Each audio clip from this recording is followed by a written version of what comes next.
Do-it-yourself hand-embroidered cards are a great embroidery project, good for learning how to sew. There's a free pattern link found below this video. Instead of making a knot in your thread, you'll tape it on the back and then start your stitching like normal.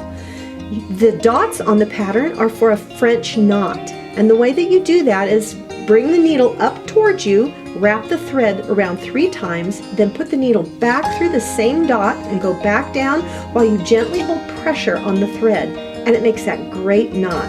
Use that whenever you see a dot on the pattern. It goes very quickly. It's a lot of fun. If you need to, you can poke a hole in the pattern and it will make a little hole in the back, and then you can see where to come back up from the back if you'd like that help. It makes it even easier.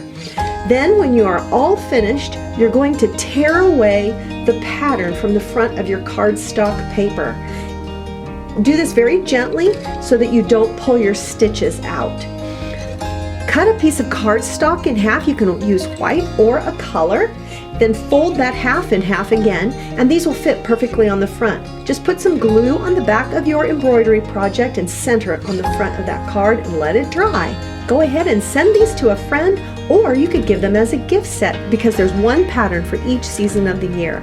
You'll find all the tips and techniques to make the do-it-yourself hand-embroidered cards at welcometonanas.com. Come join the fun.